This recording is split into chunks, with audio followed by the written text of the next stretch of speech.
Millions of Canadians have now had and recovered from COVID.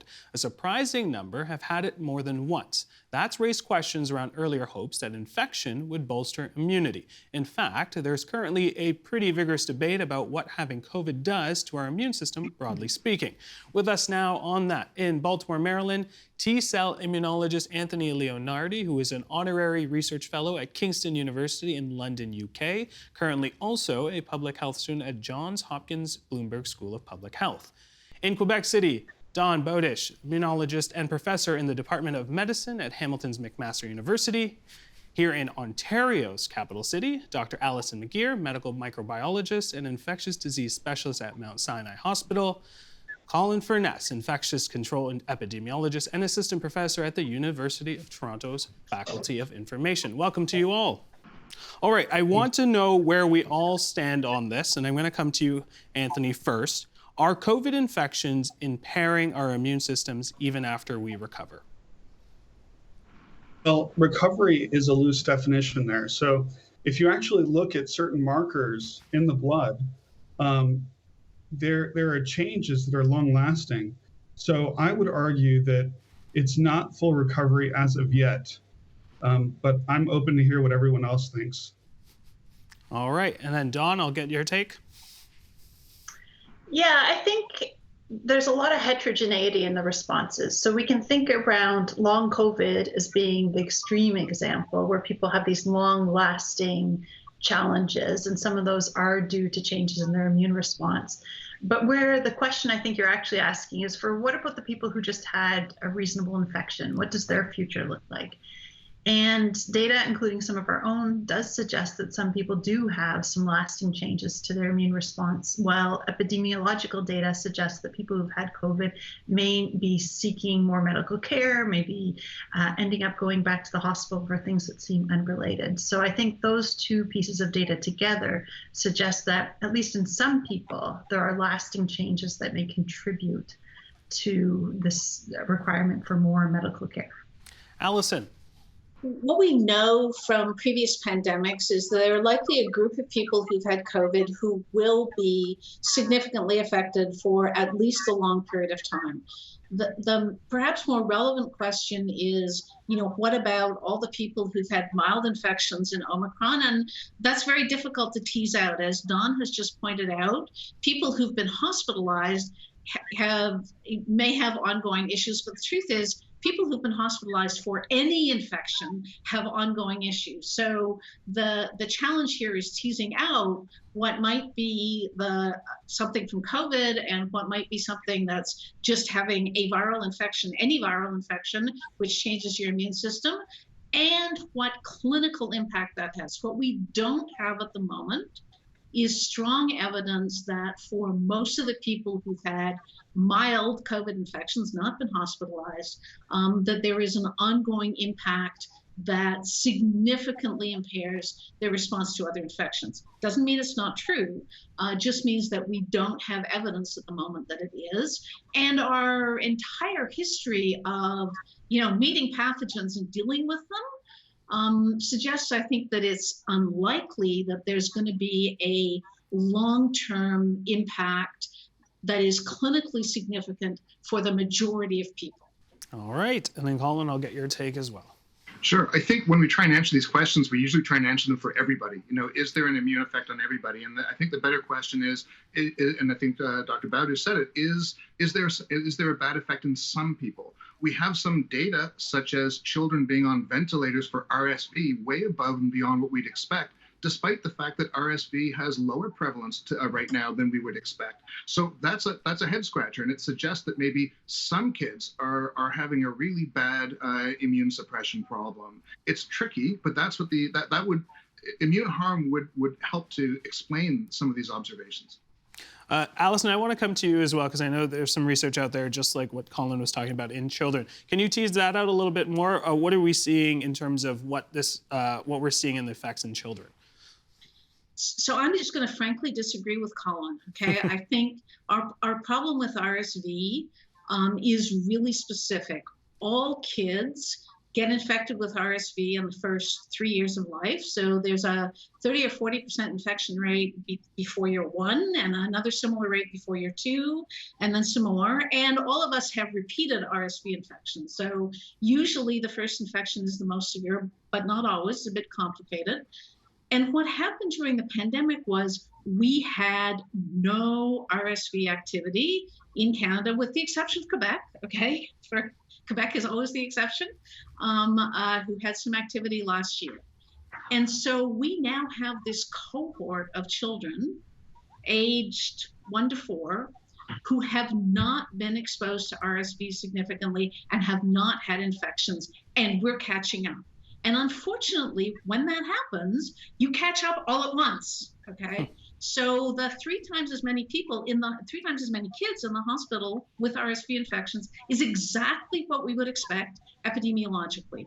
It's not about, they've had COVID. It's not about anything except that they're being exposed to RSV when they haven't been before, and a small number of them are getting really sick. And so our challenge at the moment is not actually these kids are getting RSV, but that these kids are getting RSV all at once. None of this takes away from, a lot of important questions about what happens to our immunity and how things work in the long term. But I don't think that the issues we have with pediatric hospitalizations at the moment require an immunologic explanation. There's a perfectly good epidemiologic explanation for what's going on, in my view. All right, let's return back to the immune system here. Donna, I want to bring you in. According to the research we have now, which is clear that maybe there's not that much, but for how long after recovery can immune system impairment last? Well, we don't have very good data, first of all. And I want to make it perfectly clear, we have no pediatric data. It's very difficult to do those sorts of studies in kids. People don't want to give blood from their kids, and you need a significant amount of it to do those kind of measurements. So every piece of information I'm going to give you is going to be in the adult or the older adult population. And this is a really important distinction, because we have to be clear that just as children aren't small adults, their immune systems aren't necessarily interpretable in the context of what we know about adults and older adults. So with that caveat, I would say we can use things like long COVID as the extreme example, where we know about 1 in 3 people who have long COVID have lasting immune impairment for quite some time. In my own studies of older adults, we can see that people who've had COVID sometimes have some of these immune changes that last over a year. But I think Allison brought up a really important point. We have to be clear that just because we can see a change doesn't mean we totally understand the long-term clinical significance of it. There are viral infections we get in everyday life. For example, there's one called CMV that most of us will have, profoundly changes our immune system, but has very little impact on our long-term health. So although I am cautious, I think the data is unequivocal that we need to avoid COVID. In some people, there will certainly be long-term health problems. I also want to be forthright, because I think it's important that we not overstate this until we have better data. All right, Anthony, I'm going to bring you into this. If COVID infections are wearing down our immunity, does that mean people will be sick more often? What are essentially the factors and the risks here? Well, that's a strong possibility. And I'd like to bring up that there are clear, as the doctor said, a lot of these studies were in adults, so we can't, unfortunately, directly extrapolate to children. But there are lasting changes to the immune system. For example, in mild infection, the adults with mild infection at 7 months out, they still have a very low level of plasmacytoid dendritic cells. And these dendritic cells are really important for viruses and releasing what's called interferon alpha. Interferon alpha is a cytokine that actually, in early stages of infection, even before infection, can reduce severity of RSV or even prevent infection. So there are strong changes to the immune system that could result in easier infection occurring. Do we have any data, and I'm going to stick with you, Anthony, in terms of the various variants and how they have an impact on our immune system? Do we know the difference between Delta versus Omicron? Unfortunately, we had to acquire this data in animals. So again, about the extrapolation, but it looked like Delta was really the worst in terms of pathogenicity. So Delta really harmed the thymi or the thymuses of the mice, and that's an immune organ that helps develop T cells. And it was really just caused a ton of inflammation.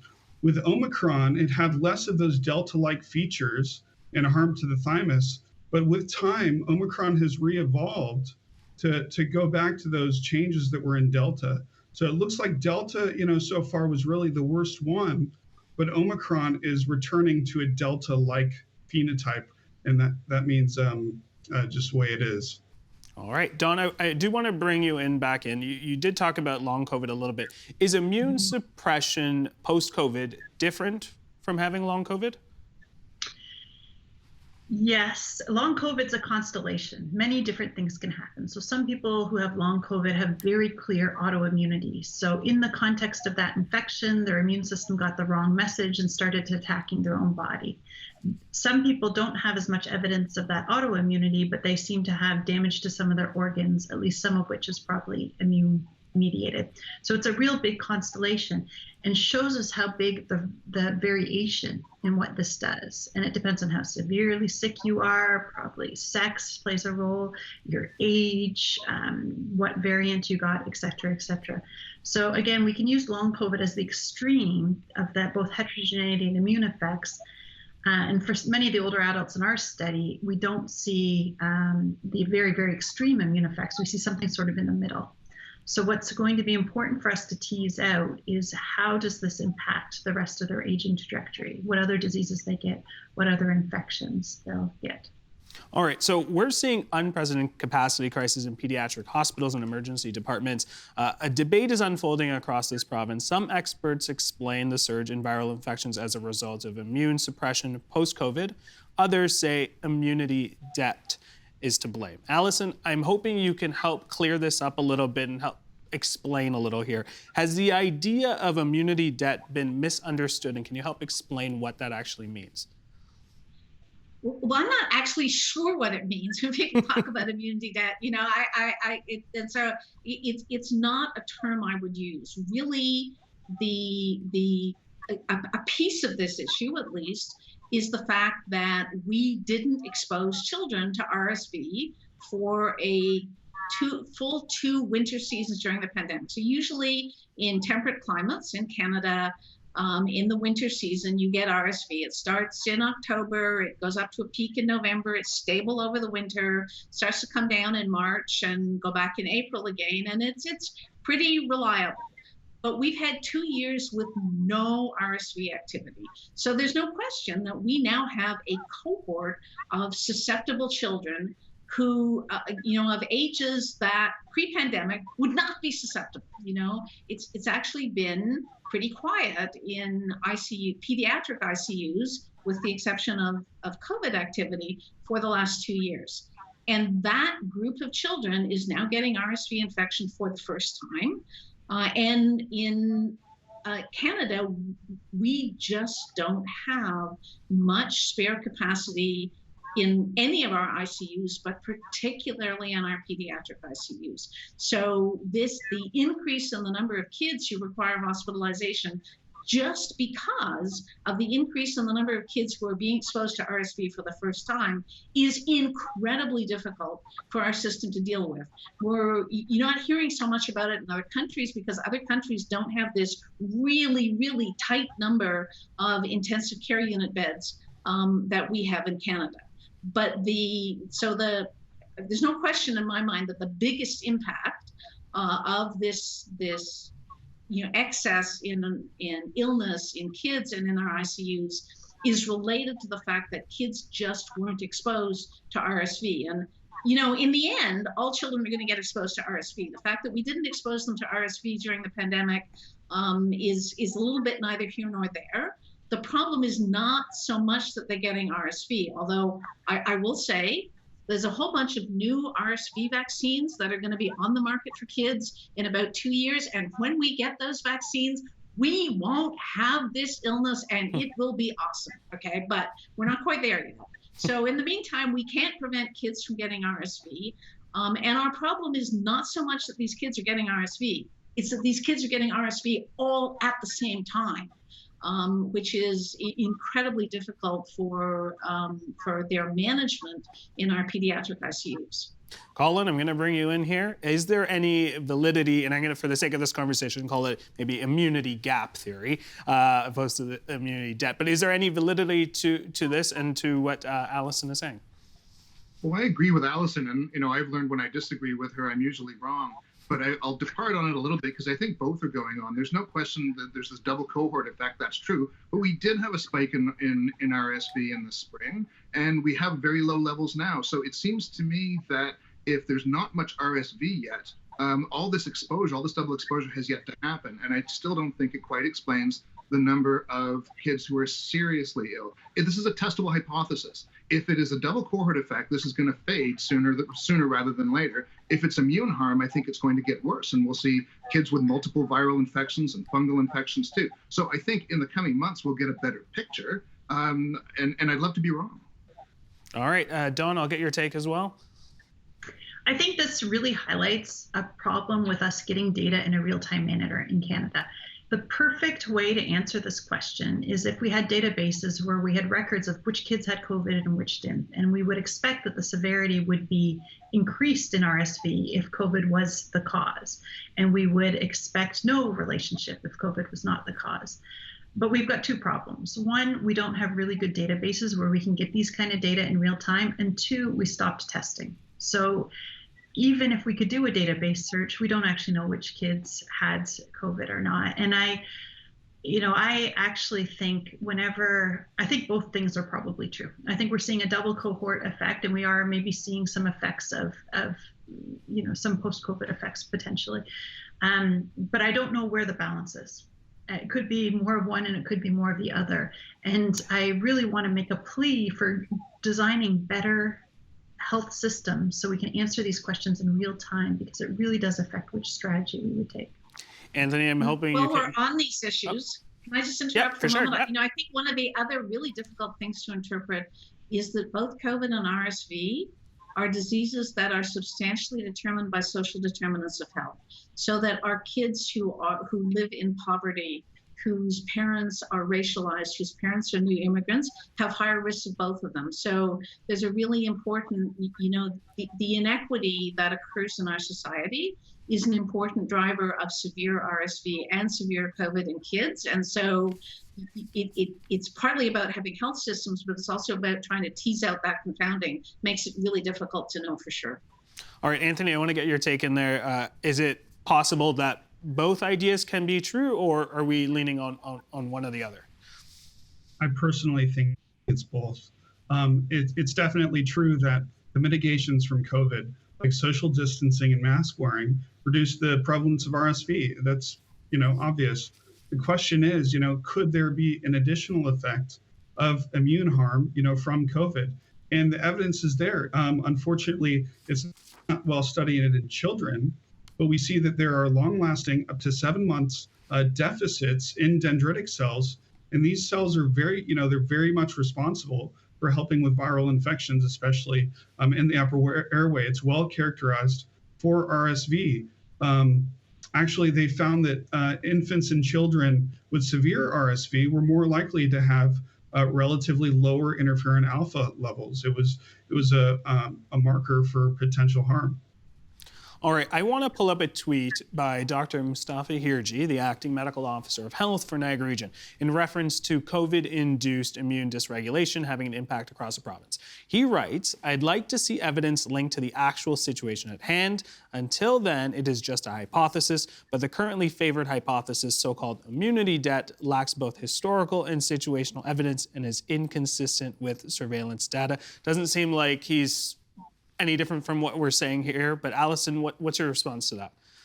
So I do think that I'm not sure that he and Colin are correct about the surveillance data. There's a couple of issues with surveillance data. First of all, our surveillance data is 2 weeks out of date always, right? It just takes that much time to collect it and post it and get it forward. And if you look at RSV activity now, RSV activity is well above seasonal norms, okay? So it's not true that we're seeing this excess of hospitalization in the absence of RSV. The second problem with, really, Colin, I promise you, I'll send you the data. The second problem is that it's really hard to interpret levels of different viruses at the moment. So pre-COVID, you know, we don't test everybody who gets sick. We don't actually know what the rates are. We test kids differentially over adults. The testing is all done by physicians for who knows what reason. Okay, it's not like we track it. But the advantage is that it's stable over time. So you can look at influenza activity and you can say, okay, 5% of tests, that's the threshold for the season. Now we know we're into the season. And even if I don't really know why people are getting tested or who's getting tested or what's going on, because it's stable over time, it's okay. But our viral testing is not stable now, right? We're doing COVID testing here and other testing there, and everything in the viral testing world has been turned upside down. So now interpreting what seasonal activity means for either Colin or I, frankly, to say, yes, there's lots of RSV activity, or no, there's not as much as usual, really, we don't know. You know, so that just makes it even harder to try to parse this. You know, and you hear the range of opinions. I don't see anything in what's going on that I think is inconsistent with. It was actually not a double cohort; it's a triple cohort effect. But you know, you're hearing a range of opinions, and this is what science is like, right? You see different possibilities, and then you need to focus on getting the work done to figure out what is true. Colin, I am going to have to get you to respond to that, of course, because, you know, Allison's saying her name. Because I've been twitching. No, because I've been twitching. So, you know, I'll believe, Allison, that the recent data shows RSV going up. It should. But those kids who are intubated right now, they were exposed weeks ago when we do have surveillance data. So if RSV is going way up, now we're going to have to see, is there going to be a continued increase in ICU uptake among kids? And if it settles down soon, then it'll be a cohort effect that came and went. And if it continues to get worse, because we don't know how many kids have had COVID at this point, but I think it's most. Anecdotally, it looks like a lot of absences and a lot of COVID. Either it's going to get much worse or it isn't. And I think that's going to give us a pretty unambiguous epidemiological signal. Unfortunately, we're going to have to wait for that, and that's what's concerning. Knowing the age distribution of those kids will also help, because, you know, if this is a cohort effect, it's going to be kids of a particular age. If this is a COVID effect, it's going to be older kids, probably predominantly, and that will be helpful when we get that data. And the fact that kids aren't vaccinated below the age of 2 matters as well. If COVID is able to cause more harm in unvaccinated, small, immune immature bodies, yeah, it's upsetting, frankly, to see this happening. All right, I'm going to shift gears a little bit. We're going to talk a little biology here. To understand why COVID might be suppressing our immune systems, we have to understand what T cells are and what they do. So T cells are a type of white blood cells that defend the body against foreign invaders. Some T cells regulate immune response. Others bind and kill cells infected by viruses.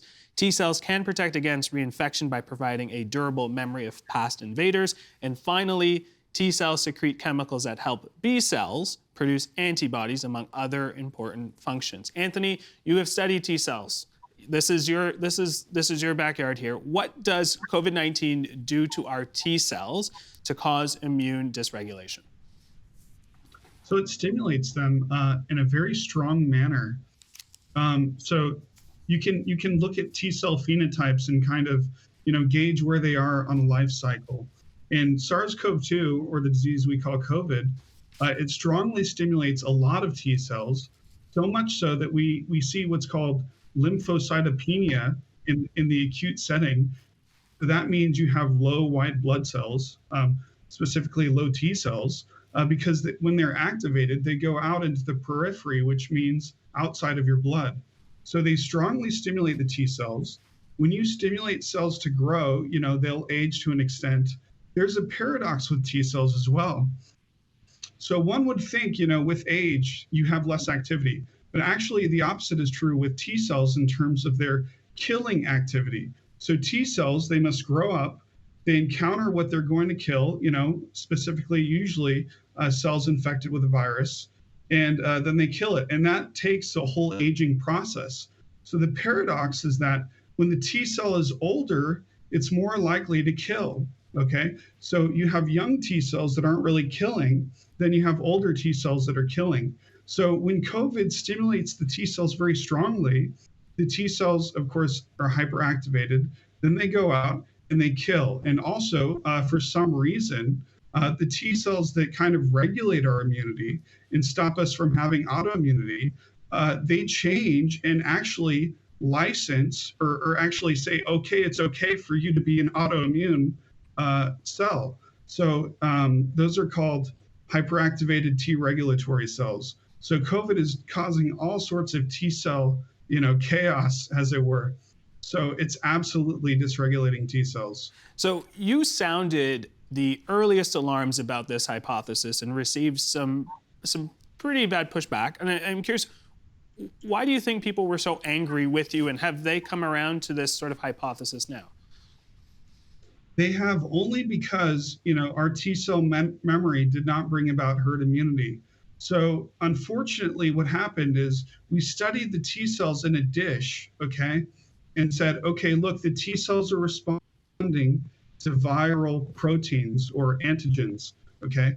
And we said, therefore, our T cell memory should be able to deal with SARS-CoV-2. The unfortunate thing about SARS-CoV-2 is it escapes T cells very, very well. It downregulates the machinery that's involved with an infected cell presenting that it is infected to a T cell. And then there's supposed to be a compensatory mechanism of another cell type, the natural killer cells, but those are unfortunately dysregulated as well. So SARS-CoV-2 can very well escape our cellular immune memory as far as cytotoxic T cells go. And well, they're not memory cells, the NK cells. So I knew that, I knew because of the downregulation of that whole system, that our immune memory that we were building from infections would very likely be insufficient. And because of that, people found it, too bad of a message, and, they didn't want to believe it. And a lot of people, with a little bit of knowledge went into denial and started attacking me. But I said, there's not going to be a herd immunity to this. The T cells aren't going to help us to this extent that you're thinking. And unfortunately, it's played out that way. Colin, I'm going to get your take in there. In the last couple of months, support for the idea of that COVID is creating immune dysregulation has become more popular. It seems, I understand with COVID, everything is changing. It is fast, it is moving. As we talked about, the data is delayed, there's not enough. It does seem like there's a bit of this conversation similar to, is COVID being transferred through droplets versus air transmission, and there was this debate happening. And there's a number of debates that are still happening here, and I'm curious, why do you think that's the case in terms of the flack that Anthony was getting about T cells and sort of their impact and not necessarily giving that enough attention? Medical science moves slowly. It's very powerful in knowledge discovery. It gets it wrong sometimes, but it moves slowly. And as you pointed out, COVID is not moving slowly. It's moving very, very rapidly. And that difference in speed creates a lot of tension between those who latch on to new observations and those who remain really, really yoked to conventional wisdom. That creates also a lot of conflict. It's hard for some people to unlearn. I think some of the most vigorous opponents to the idea that COVID spreads through the air are those whose careers are most invested in maintaining that it's droplet spread. And that's difficult. And this has played itself over and over again in history. But there's one logical thing to point out here. a virus has two strategies, broadly speaking, in terms of being successful. And I think we can agree that COVID is a pretty successful virus. It can mutate to change its appearance to avoid the immune system, and COVID does that. So does flu. Every successful virus seems to be able to do that, or most. But it can also attack the immune system. That's another legitimate strategy. So to say that COVID is not causing immune harm is to say that somehow it's become this amazingly effective virus by only really using one of the two strategies available. A sort of a Darwin approach to this would say, well, survival of the best fit. And so if a virus is able to evolve to harm the immune system, and I think that's what's happening in real time with Omicron. I'm not an immunologist, but that looks plausible to me. I think it's harder to argue that no, it couldn't be, or shouldn't be, or wouldn't be, because this is how evolution works. Don, I'm going to come to you. If COVID wears down T cells and does so increasingly with each reinfection, where does that leave us in our fight against the virus? It makes vaccination all the more important, frankly. I think, although we may disagree on some of the degree of these various different things, what it does tell us is you need a strong base of vaccination before you get that infection. And the stronger, the more recent your infection is, the more proximal it is to when you just got your last vaccination, the better it is. And so one of the challenges that I think we're also experiencing is the fact that our childhood vaccinations for influenza are terrible. Our childhood uptake for COVID vaccination is terrible. And you need to give your immune system the tools to fight this virus in a way that minimizes the chance that it's going to use those evasive tools and turn your immune system on yourself. And vaccination is our best tool. Masking is our next best tool, because as much as we would like those vaccines for RSV to be in the arms of our kids today, they are not. And so the best thing to do is not get infected. And you can increase the chances of that not happening by wearing a mask. The second best thing is to give your immune system the tools it needs, and that's to have a recent vaccination. All right, in our last 30 seconds, Anthony, I'm giving you the last word here. Will COVID become the quote-unquote forever virus? I think it is for now until we get better technology.